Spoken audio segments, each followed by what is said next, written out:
Hi, I'm Arun George, and you're listening to Three Things, the Indian Express news show.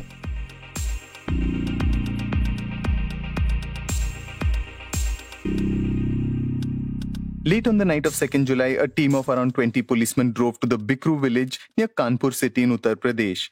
The team was headed to the village to arrest Vikas Dubey, a local gangster with around 60 criminal cases against him. The cases included murder and attempt to murder. The latest case was also an alleged attempt to murder. But when the team reached the village, they found a JCB blocking the road. When they got out of their vehicles, they were shot at. A deputy superintendent of police, 3 sub-inspectors and 4 constables were among those killed in the crossfire. Dubey, the man they had gone to arrest, fled and was nowhere to be found. We're now talking with Avnish Mishra, who's been reporting on the incident, about what happened, what we know about this gangster, and the pursuit to catch him.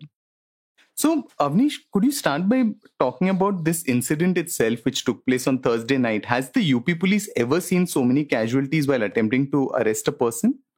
We were checking about these things that in the past any such incident took place, but I think this was the first kind of heinous incident. And I mean, earlier there were such incidents only when Naxalites and all these terrorists were involved.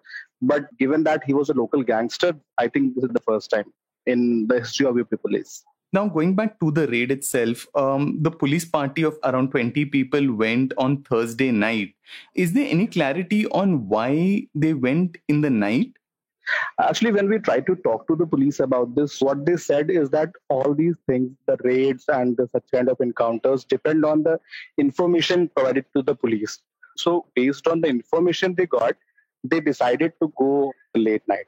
So what the case was, there's one guy, Rahul Tiwari, he complained that earlier in the day, like somewhere around late afternoon, Vikas and some other people tried to attack him and there was a shootout. That's what that guy claimed. And there was an FIR registered under section 307. So later in the day, the police decided, and as per the FIR, police of 3 police stations headed by the circle officer, they went to raid the place and arrest Vikas Dubey. So there seem to be police officials of almost all ranks in that party. Was that normal, or was that exceptional given that this man was a local gangster? Actually, yeah, that is the reason, because he's a very heinous criminal and there were so many cases against him which included loot and murder. So that is the reason what the police and the SSP is giving, that because he was such a big criminal, such force was required. And that is why 3 police stations and 1 circle officer or deputy SP rank officer was involved in that. So what do we know about Vikas Dubey and his influence in this area? So after the incident, when we went to the village, every single household, almost every single household in the village was locked. We tried to talk to the people, and there was one common statement every person gave, that people were terrified of him. And not just people, but what the locals are claiming is that even the local police station, the local police and local MP and MLAs, they all used to come to Vikas Dubey for political support. And nothing used to happen in that particular area without the knowledge or permission of Vikas Dubey. And when you say area, how large an area are we talking about? Is it just this village or is it much broader?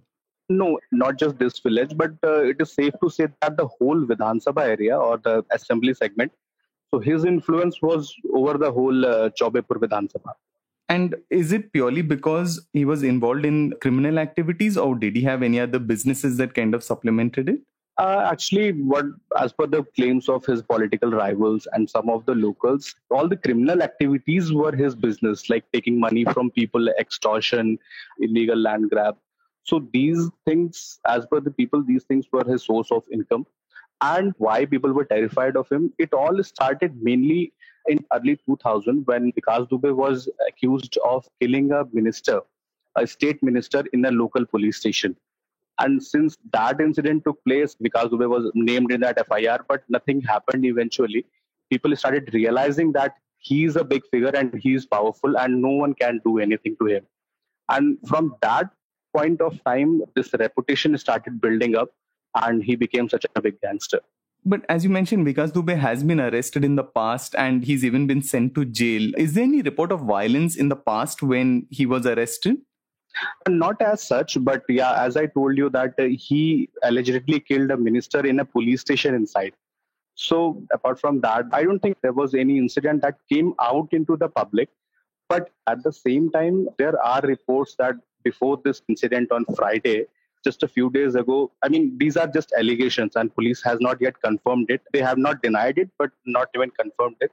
That the local SHO, he tried to talk with Vikas Dubey and the person who got the FIR registered.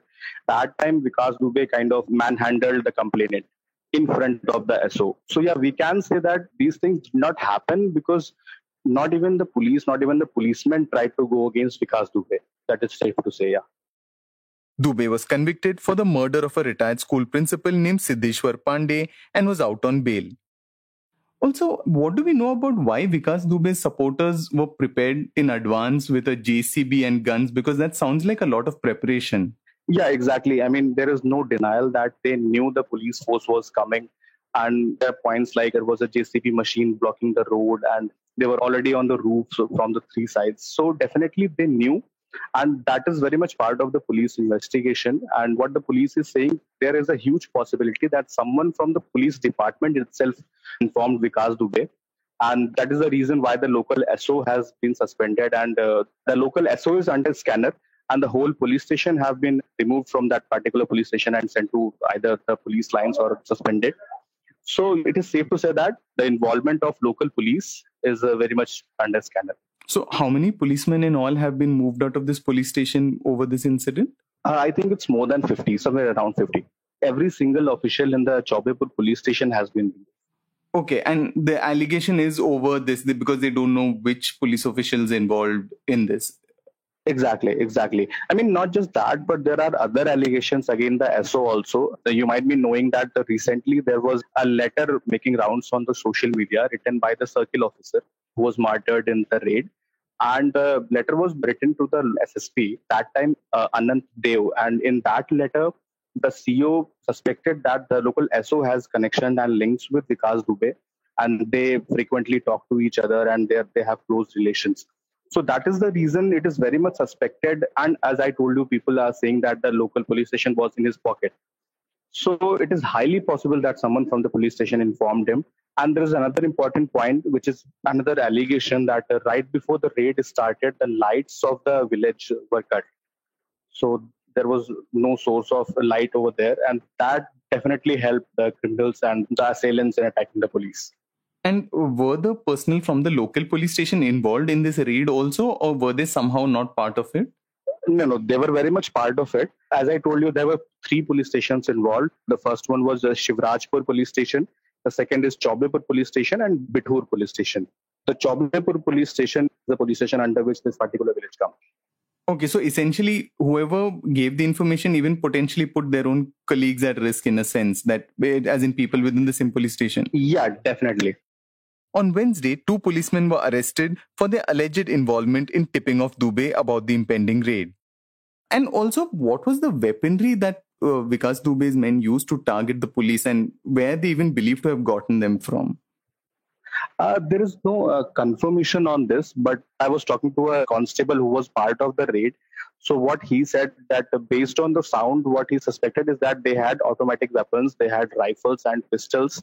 And another important thing is that not just the weapons they already had, but after killing the policemen, they snatched their weapons, which included AK-47 rifles and the INSAS rifles and pistol. So those weapons were also used in killing other policemen or attacking them. But as far as where they got these weapons from, that is still part of the investigation. Avnish also says that what's unusual was that in this case, Dubey and his supporters targeted the police, and the attack wasn't merely a cover for escape. By the magnitude of it and the narration of the incident coming from the police and the villagers, the thing is, the attackers were not planning to scare off the police. They were not trying to defend themselves. The attack started from their side. So we can say that definitely their ultimate plan was to kill the policemen, not to just scare them off or protect themselves. According to the police version, the police officials who died or were injured, they were chased by these people. It was not like they were on the roof and attacking the police, firing from there. They were chased. There was one more thing. When I was talking to the police earlier, so there were 8 people who were martyred in this. So there was 2 dead bodies at one place, one of the circle officer inside a house, and there were 5 bodies at a single place. So the circumstantial evidence shows that they surrounded those 5 people and fired. So it was definitely a killing. It was not an attempt to escape or something like that. As per my knowledge and what I have learned looking at the other raids and all these things. So what I was told earlier in the past that generally these kind of raids happen in the early morning, like 4 a.m. or 5 a.m. when people are not that much prepared or lazy. But at the same time, what the police is claiming is that he's a big criminal and there was a lot of possibility that he might get information and ran away. But in this case, he probably had the information and decided not to run and instead fight with the police. It's almost been a week now that Vikas Dubey has been on the run. How is he believed to have escaped arrest all this time, and how well connected is he in that region? As I said, he's very influential in that particular region. And if you are asking about the connectivity of the village, then that is pretty good. I mean, there is directly a road leading to Vikas Dubey's house. And what is being told is that there was little time gap between this particular raid and all the policemen were injured or either killed and the next party that came. I was talking to the local ADG, and what he told me is that approximately this whole thing started at 1:30 a.m. and after that it went on till 2:15 or something. And the next police party that reached, it was around 3:30. So there was a lot of time gap, and probably that gave them opportunity to escape from that village. The police has since been on his tail in that sense, and even on Wednesday there's been a case of an aide being gunned down in Faridabad, which is quite close to Delhi now. Was that man believed to be part of Vikas Dubey's close group, or is he just an associate? Do we know anything about that? That's exactly not sure from the side of the police, but what they are claiming is that that particular person was involved in that attack on the police. But more investigation is required to know that how much he was involved in that, and that is definitely part of the investigation. And because he's killed now, they are going to trace his phone calls and everything, and probably the things are going to be much clearer in the coming days. And what's been the impact of this whole incident overall in that area, right? Because, I mean, as you said, this is perhaps something unseen in the sort of history of the state in some senses. How are people reacting to that? So approximately, I think there has been 5 to 6 days since the incident. And right now, I was just in the village a few hours ago. And as I told you, almost every single house in the village is locked. Only old age people or women or children are present there. So people are still scared. And I think that scare and that terror is going to last until Vikas Dubey is found and arrested. A day after the shootout, there were visuals of giant earth movers being used to demolish the gangster's house and SUVs as well. We asked Avnish about how that happened. The official version of the police is that the people, the locals of the village did this demolition, and police is not directly involved in that. But it is pretty much hard to believe because almost since the incident took place, there is heavy police force present in the village. So I don't think that is the possibility. But that is the official version, as I said, that this is saying that the locals did that. And in terms of the police, how is the morale? I mean, if we talk about how the things are going, then we can definitely understand that it's not just the police, but they're also human beings, and they are definitely in a lot of anger because what has happened. And this is just a speculation, but probably demolishing that house and crushing all those cars and destroying all the property is also part of that anger. So I hope that the police will take this as a lesson probably and do more to stop such criminals in the future. Before we get to the next segment, I just wanted your quick attention. One of the big reasons people say that they like this show is because it helps them understand the news better. It provides them with the context they need to see the bigger picture. And there's perhaps no other place that does this better than the Indian Express's Explained section. We on 3 Things refer to the section regularly, and it helps us make this show. If you're a regular reader of the newspaper, you know how useful the Explained section can be, especially when you're looking for in-depth analysis by the right experts. You can log into indianexpress.com/explained and access their coverage 24/7. Explained by the Indian Express, where news that matters is explained by experts who know the subject. Now, back to the show. On the 11th of January this year, there were reports that a top militant commander and his associate were arrested in a private vehicle in Jammu and Kashmir. The vehicle was reportedly stopped at a checkpoint when the discovery was made. Initial reports said that there was a decorated J&K police officer whose recent posting was at the Srinagar airport. That officer was later identified as Deputy Superintendent of Police Davinder Singh, and the militant he was caught with, Syed Naveed Mushtaq, a top Hizbul Mujahideen militant. Police said that investigations had revealed that the militants had lived in the police officer's home in Srinagar. Singh was a recipient of the President's Medal for Gallantry in 2019 and was posted with the Srinagar airport's anti-hijacking unit. His name had cropped up in a couple of cases, including a custodial death in the year 2000. His name had also featured in a letter written by Afzal Guru, a death row convict in the Parliament attack case. Guru had mentioned that he had been tortured by Singh at a camp. Security officials told the Indian Express at the time that Singh was at the forefront of counterinsurgency operations and was well protected within the force, as well as within the larger security grid in the valley.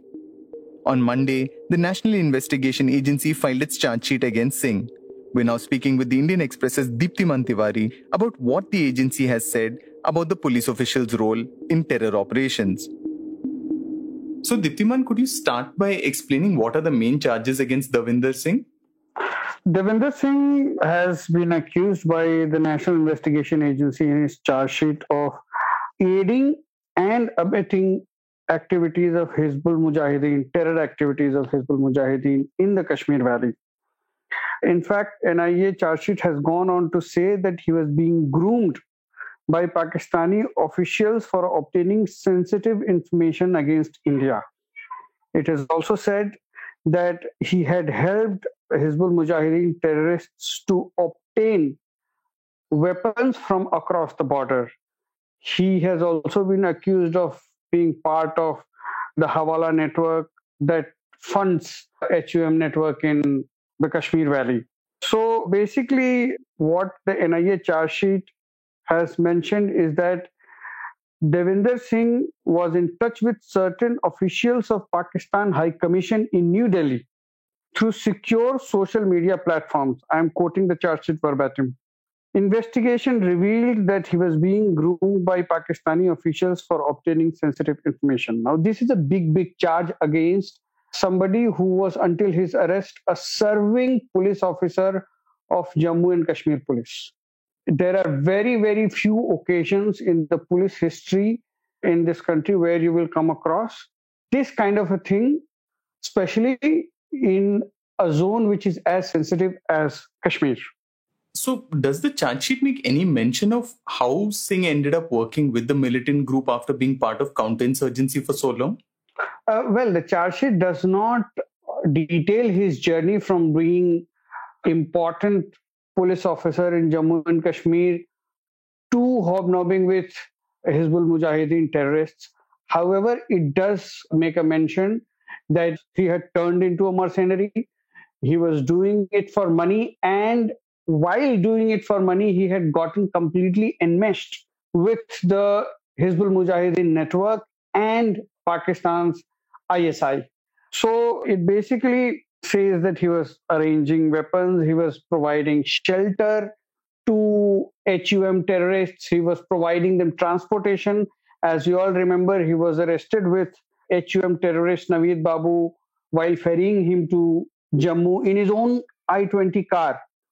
So that charge is there against him. Then NIA has mentioned how in 2019 also he had provided shelter to HUM terrorists in a Jammu safe house. So this was something that he was doing it for quite a few years. In fact, NIA suspects that given that he was a mercenary, he may have done it for other terror groups as well. However, any specific group has not been mentioned in the charge sheet as yet. So basically, this is how the NIA finds him to have gotten enmeshed with the HUM network. Let's remember that Naveed Babu was himself once a police officer in the form of SPO, and he had run away with the gun that was given by Jammu and Kashmir police to him, and he had joined Hizbul Mujahideen. So it is possible that this network would have endured since that time, and the lure of money And in Jammu and Kashmir, terror networks also give you a certain kind of power. So a combination of money and power was perhaps what got Devinder Singh enmeshed with HUM. So you mentioned how the charge sheet talks about his sort of involvement with more than one terror group other than just the Hizbul Mujahideen. I mean, his name featured in other cases as well. Does the charge sheet make any mention of that? No, this charge sheet is largely silent about any other specific case. It makes larger allegations against him, but there is no mention of any other specific case. Yes, as a counter insurgency officer, there must have been, and there are multiple allegations against him. His name had also cropped up with regard to the Pulwama attack. However, there is no such mention in the charge sheet. Perhaps NIA has not found enough evidence to put it through in the charge sheet, or it has been out of the ambit of its investigation. And when you mention it talks about his larger role, is this purely in context of involvement with other terror groups? See, when the charge sheet says that he was being groomed by Pakistan High Commission in New Delhi, now that Pakistan High Commission, if it is grooming a police officer, it cannot be merely in context of Hizbul Mujahideen. If somebody is grooming someone in Kashmir, if Pakistan is grooming someone in Kashmir, then that person is going to be used for all designs that Pakistan has on Kashmir. It could be in relation to transfer of funds, it could be in relation to transport of infiltrated terrorists, it could be in relation to managing HUM networks. And let's remember, Devinder Singh was extremely well networked. That is how he was an important police officer for counterinsurgency operations. He also belongs to the Tral area, which has been heavily militant affected. Tral is the same place from where Burhan Wani came, and so did Zakir Musa. So he was well networked, and the NIA charge sheet is mentioning that he was being groomed by Pakistani officials.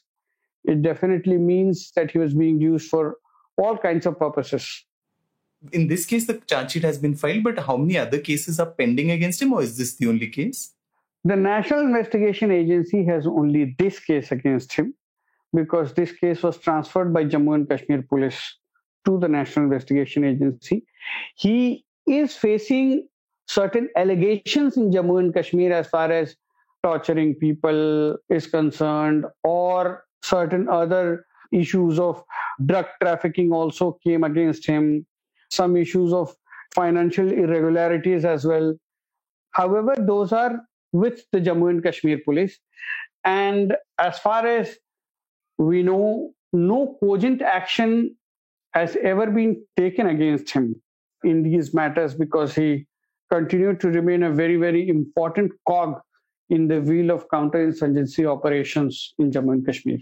And in this charge sheet, what are the charges against the other accused in the case? There are total 6 people have been charge sheeted in this, including Devinder Singh.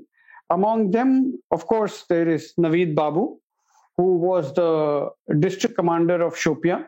There are multiple allegations against him, which are all related to terror incidents. The charge sheet has said that in the aftermath of abrogation of Article 370, Naveed Babu had engineered terror attacks in the valley.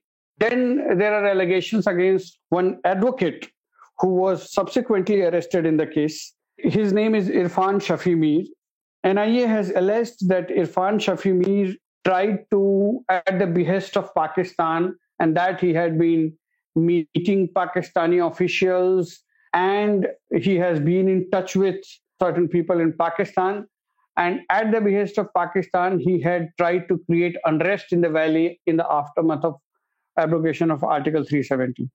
Against other people who have been arrested in the case and charge sheeted, there are allegations of aiding and abetting HUM activities in the valley and of being in touch with Pakistan officials and HUM leaders in Pakistan. The NIA charge sheet also makes a serious allegation against Irfan Shafi Mir that he had been allotted 2 medical college seats by Pakistan. Documents to this effect have been recovered from his house during searches by NIA. NIA is mentioned in its charge sheet. Now let's remember this allotment of medical seats in Pakistan to Kashmiri students has been an issue for quite a while.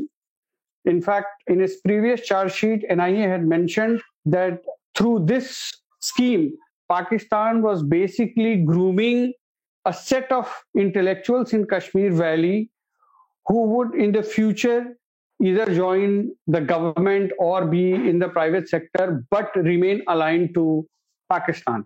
Also, let's remember this entire episode of medical seats and corruption involved. There have been allegations that these seats allotted to Hurriyat leaders and other such people in the Kashmir Valley were sold by these people to desirous students. And NIA has even said that most of the seats have gone to either former or active militants, sons and daughters, or those associated with Hurriyat or separatist movements. So this has also cast a shadow on the recent resignation of Syed Ali Shah Gilani from the lifetime chairmanship of All Party Hurriyat Conference. So that is another very, very important allegation that the NIA charge sheet makes. On Wednesday, Pakistan claimed that retired Indian Navy officer Kulbhushan Jadhav, who is presently on death row in that nation, has refused to file an appeal in the Islamabad High Court against his conviction by a military court. Pakistan claimed that he took the decision despite an offer from Pakistani authorities. India's Ministry of External Affairs dismissed Pakistan's claim as continuation of a farce that has been in play for the last 4 years. Noting that Jadhav was sentenced to execution through a farcical trial, the ministry said that he was coerced to refuse to file a review in his case. The Ministry for External Affairs also said that despite its repeated requests, Pakistan had continued to deny India free and unimpeded access to Jadhav. Jadhav is a 50-year-old retired Indian Navy officer and was sentenced to death by a Pakistani military court in April 2017. He was accused of espionage and terrorism. The International Court of Justice ruled in July 2019 that Pakistan must undertake an effective review and reconsideration of its conviction and sentencing of Jadhav. The court had also directed Pakistan to grant India consular access to Jadhav without further delay. You were listening to 3 Things by The Indian Express. Today's show, as always, was edited and mixed by our producer Joshua Thomas. Before we go, here's another reminder to check out Indian Express's Explained page. You can log on to indianexpress.com/explained and find in-depth analysis by the right experts. It has everything you need to know and understand the news better and see the bigger picture. If you like the show, then do subscribe to us wherever you get your podcasts. You can also recommend the show to someone you think will like it. Share it with a friend or someone in your family. It's the best way for people to get to know about us. You can also tweet to us at Express Audio and write to us at podcasts@indianexpress.com.